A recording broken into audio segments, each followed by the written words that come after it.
Olá, chegamos ao nosso terceiro e último episódio, então, da nossa série sobre graça. E antes de a gente começar esse terceiro episódio, eu gostaria de convidar vocês a fechar os seus olhos e orarem junto comigo. Querido Jesus, nós queremos te entronizar nesse lugar, te entronizar nas nossas vidas, dizer, Senhor, que nós queremos, Senhor, nós ansiamos pela revelação da Tua graça nas nossas vidas e queremos, Senhor, que Tu habite em nós e que nós sejamos movidos por essa graça, que sejamos transformados, Senhor, pelo Teu amor e possamos entender, Deus, o poder que há em nós, pelo fato de Tu viveres em nós, Senhor.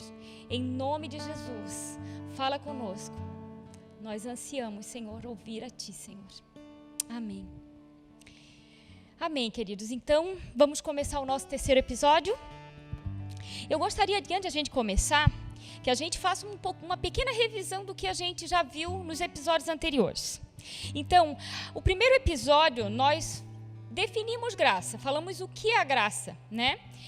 E foi interessante porque nós descobrimos que a graça, ela não foi algo que surgiu apenas no Novo Testamento. A graça, ela já existia desde o princípio. No Velho Testamento, nós encontramos a graça, né? E como o Velho Testamento todo, ele foi escrito no hebraico, a gente viu que na Bíblia a gente vai encontrar essa palavra como Shem, né? E onde o significado dela vai ser favor, né? Então, graça no Velho Testamento, ela era um favor. Então, como a gente também viu, ela era encontrada em porções, né? A graça, ela era encontrada em porções. Era uma porção da graça. No Novo Testamento, a gente também aprendeu que lá, o Novo Testamento, foi escrito na língua grega, né? E lá, então, ele está como charis. E aí essa palavra, a graça, né? Ela vai ter um significado no grego como disposição favorável e merecida para com alguém ou alguma coisa. E também descobrimos que a graça no Novo Testamento, ela já veio de uma outra forma, ela veio de uma forma superabundante, né? Ela veio em abundância, né? E aí a gente aprendeu também que a partir dali do Novo Testamento, a partir do início ali do Novo Testamento, a gente passou a viver a dispensação da graça, né? E até hoje nós vivemos a dispensação da graça e que ela só vai acabar na volta de Jesus. O segundo episódio foi explicado um pouco sobre a hipergraça, né? O que é essa palavra que está sendo tão falada ultimamente. Aprendemos que a graça do Senhor, ela nos justifica, mas também nos santifica. E também aprendemos que a graça, ela tem como legado a cada um de nós, como filhos de Deus, manifestar dentro de nós, dentro de nós o próprio Deus, né? O próprio Deus que está em nós. Então, meu legado como filha de Deus, como cristão, é manifestar o Senhor Jesus, que habita em mim, né? E porque a gente aprendeu que a graça é o poder de Deus em mim, é o Espírito Santo de Deus que derrama da graça dele, né? A cada dia nas nossas vidas. E aí, para fechar esse assunto, eu até quero falar da frase que diz: porque Deus nos encontra onde estivermos, mas não nos deixa onde nos encontrou. O Senhor, ele pode e nos alcança de qualquer maneira. Ele não escolhe só os santos, pelo contrário, né? Ele ama a todos nós. Então, ele nos resgata em qualquer lugar, de qualquer forma que nós estivermos. Porém, ele nunca vai nos deixar como nos encontrou. Ele sempre vai nos transformar através da sua graça em nós, do seu poder nas nossas vidas. E hoje, queridos, nós vamos estar falando, então, nesse último episódio, sobre como que nós, então, devemos viver essa graça nas nossas vidas, né? E para a gente começar a falar sobre esse assunto, eu vou usar como texto 1 João 4,15, que diz o seguinte: aquele que confessar que Jesus é o Filho de Deus, Deus permanece nele e ele em Deus. Esse texto ele está falando que Deus permanece em nós. Se ele permanece em nós, então ele habita em nós. Deus está dentro de nós. Ele habita em cada um de nós. E nenhuma outra religião ou filosofia você vai encontrar algo nem parecido ou igual a isso. Porque o nosso Deus, ele está vivo. O nosso Deus, ele habita nas nossas vidas. As outras religiões ou filosofias, você vai aprender, você vai ver que eles podem viver preceitos, dogmas, doutrinas, ensinamentos, mas nunca que o Deus deles habita neles, porque o único Deus é o Todo-Poderoso, o grande eu sou, que está vivo, né? Então, Cristo está em nós. E por esse motivo é que nós encontramos a graça, porque se Ele está em nós, o poder dEle está em nós, e o poder dEle é a graça dEle nas nossas vidas. Colossenses 1,27 diz que Cristo em vós, a esperança da glória. O que esse texto tão conhecido quer nos dizer? Que por esse Deus habitar em nós, nós somos a esperança de que através da graça dEle, o nome dEle seja glorificado na terra, através das nossas vidas. A graça do Senhor, ela possibilita isso, ela faz com que, através das nossas vidas, o nome do Senhor seja glorificado. Então, Cristo em nós, habitando em nós, é a esperança da glória de Deus. Ainda no texto de Efésios, no capítulo 2, versículo 8 e 9, fala o seguinte: porque pela graça sois salvo, mediante a fé, e isso não é dom de, e isso não vem de vós, é dom de Deus, não por obras, para que ninguém se glorie. Aqui esse texto ele diz que somos salvos pela graça mediante a fé. Então a graça do Senhor é que nos salva, mediante a nossa fé nesse Senhor, mediante a fé no único e verdadeiro Deus. Depois ele diz que é mediante a fé, e aí lá em Romanos 12:3, o Senhor nos diz que a cada um de nós foi dada uma porção de fé. Ele deu a cada um de nós uma porção de fé. E é a mesma porção, ele não dá uma porção diferente para um e depois vai dar uma porção diferente para outro. Não, ele dá a mesma porção para cada um daqueles que o aceitam como Senhor e Salvador. Cabe a nós, fazer com que essa fé a cada dia ela cresça, ela aumente nas nossas vidas. E como que a gente vai fazer isso? Através da graça de Deus.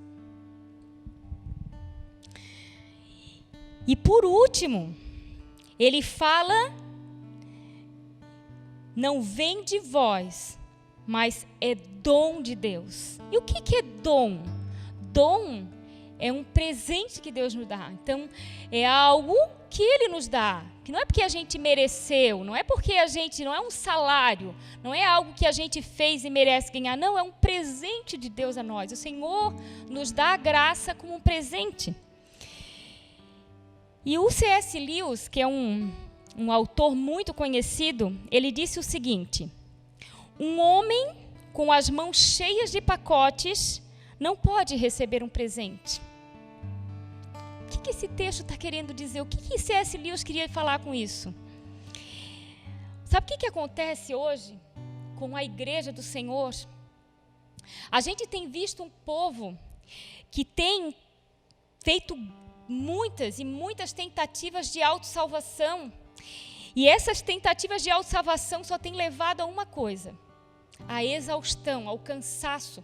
A igreja de Deus, ela tem estado afligida, muitos têm estado cansados, oprimidos, por tentar merecimento do Senhor, merecimento do seu amor, merecimento do seu perdão, merecimento da sua graça.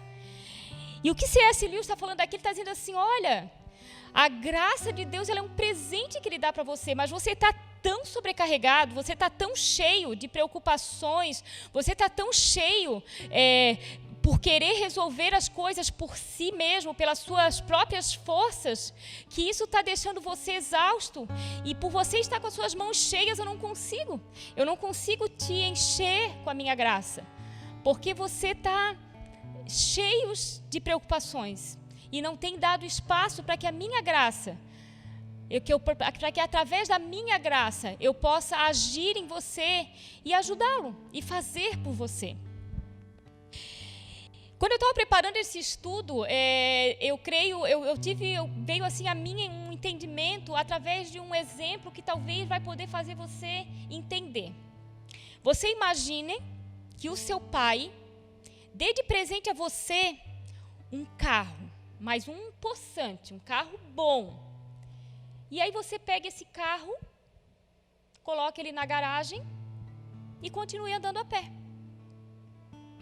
A graça, ela é mais ou menos isso. Deus nos deu um presentão. E o que nós temos feito? Nós temos guardado essa graça. E temos continuado nos nossos próprios esforços. Como quem, um carro possante, imagina uma Ferrari, que poderia ir muito mais rápido onde quisesse e ir muito mais longe do que indo a pé, mas tem deixado esse carro na garagem e tem continuado cansado, andando, sem parar.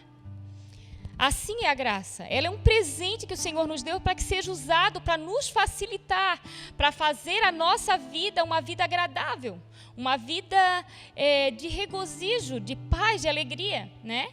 Porém, nós como cristãos não temos feito uso correto disso. Jesus disse a nós: vinde a mim, todos vós que estão cansados e sobrecarregados, e eu vos aliviarei. Ele, o próprio Jesus disse isso. E apenas a graça, né? Apenas a graça, ela pode trazer transformação às nossas vidas, né? Pode tirar esse cansaço, esse peso, né? Que o mundo tem trazido a nós, com as aflições, com as dificuldades, com as lutas diárias. Então eu queria trazer mais uma definição para a graça. Olha só, graça é o poder de Deus para nos ajudar a fazer o que precisamos, não importando o que seja. Não importa o que seja, esse poder de Deus vai nos ajudar a conseguir fazer. Isso quer dizer, então, que a graça, ela é a capacidade de ir além do natural. E o que quer dizer isso? Isso quer dizer que nós fomos chamados a viver o sobrenatural de Deus. O sobrenatural, que é o quê? É aquilo que está além do natural. Aquilo que é impossível para nós, aquilo que é difícil para nós. Antes da graça, nós não tínhamos como nos libertar do inferno. Antes de Jesus, antes do sacrifício dele, nós não tínhamos como nos livrar do inferno. Independente do que nós fizéssemos, nós já estávamos condenados. A graça, ela fez isso por nós. Antes de Jesus, antes da graça, nós não tínhamos liberdade. Nós não tínhamos liberdade porque nós estávamos presos à vontade da nossa carne. E a vontade da nossa carne, ela é pecaminosa. A nossa carne, ela sempre vai nos levar a pecar. E quanto mais pecarmos, mais longe de Deus nós ficamos. Então, se não houvesse a graça, nós estaríamos condenados, nós não seríamos livres. Mas a graça nos deu a liberdade. Nós somos livres. O que Deus deseja, então, para nós com a graça? Deus, Ele deseja que a gente viva como no princípio, como era lá no princípio quando Ele criou o homem, como era lá no jardim, quando Deus tinha comunhão com Adão e Eva, quando Ele ia lá, encontrava com eles no jardim, quando Ele tinha tempo de comunhão com eles, ou quando o homem desfrutava da presença de Deus, e Deus desfrutava da presença do homem porque Deus, desde o início, Ele amou a sua criação, desde o início Ele amou o homem, tanto que Ele fez o homem à sua imagem e semelhança, porque Ele desejava que o homem tivesse comunhão com Ele. O pecado separou o homem de Deus, mas Jesus os uniu novamente. E assim como no texto no início, se nós crermos e confessarmos Jesus, Ele passa a habitar em nós. E a graça dele é transbordante nas nossas vidas. E através dessa graça, o que o Senhor espera de nós é que a gente volte a viver com Ele como era lá no jardim. Acordar a cada manhã na sua presença. Respirar o ar com Ele, junto dEle. Convidá-lo a caminhar conosco, a ir conosco onde quer que nós formos, a tudo que a gente for fazer. Porém, essa graça não é só para que a gente vença as nossas lutas interiores. O Senhor, Ele não derramou sua graça sobre nós para que a gente vença a nossa carne, que todos os dias seja uma tortura, onde a minha carne diz para mim ir para lá, e eu decido vir para cá, porque eu sei que para cá é o correto. Não. O Senhor não nos deu a graça só para que a gente vivesse todos os dias numa luta interna, tendo que vencer os nossos pecados, tendo que vencer as nossas fraquezas, as nossas aflições. Não. Porém, o que a gente tem visto hoje é que a humanidade, que a igreja de Deus, ela tem vivido mais a ansiedade de fugir do inferno do que celebrar a vida eterna. Hoje a gente vê a igreja do Senhor muito mais preocupada em não cair no pecado do que desfrutar da graça do Senhor.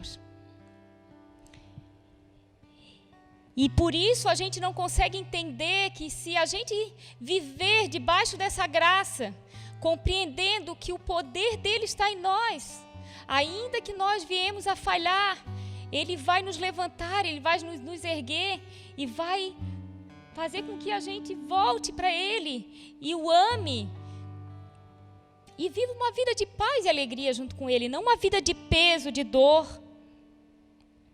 O Senhor nos chamou para sermos o povo mais feliz da terra. E é isso que a graça dele faz com que a gente viva o melhor de Deus nas nossas vidas.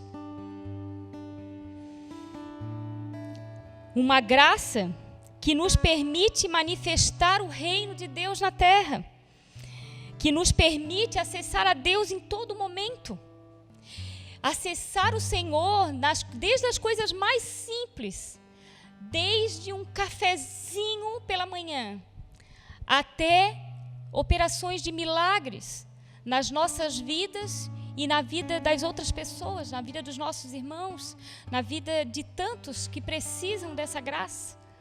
Para isso o Senhor nos chamou, para vivermos em novidade de vida, para manifestarmos o reino de Deus na terra.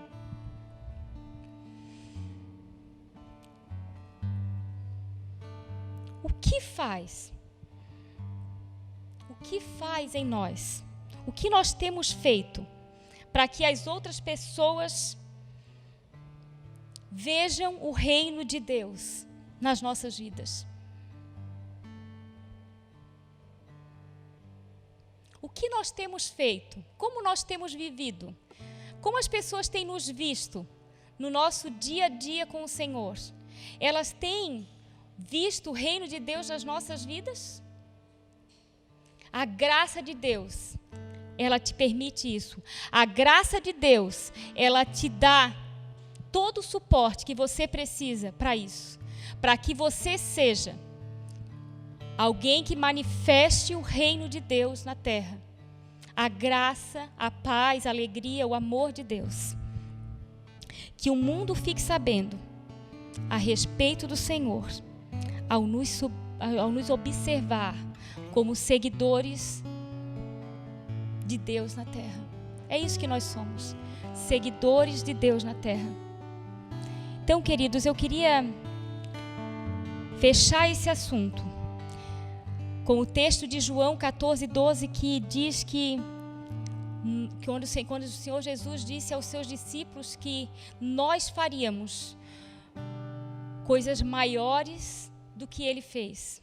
Não porque nós somos superpoderosos, não porque nós somos melhores, mas porque Ele habita em nós. E porque se a graça de Deus está em nós, todas as coisas nos são possíveis. Que você seja um agente de Deus na terra, que você possa expressar a graça e o amor do Senhor na terra, que você tenha uma vida de regozijo, de alegria, de paz na presença do teu Rei, que você encontre essa graça, essa superabundante graça, e você possa viver uma vida onde as pessoas possam olhar para você e ver o brilho do teu Deus, o brilho do teu Rei nos teus olhos, e possam chegar em você e dizer: eu quero esse Deus que você serve. Querido, a graça do Senhor, ela te basta. Como cristão, a graça dele é tudo o que nós precisamos. E nós já temos. Ele já habita em você. Então, nós terminamos aqui. Nós terminamos com a graça, falando sobre graça, esse último episódio. E eu espero realmente que você tenha compreendido o valor desse presente na sua vida. E que você possa proclamar o amor, o poder e a graça de Deus em todo lugar que você for. Quero me despedir e desejar a paz e o amor do Senhor sobre a sua vida. Tchau, tchau.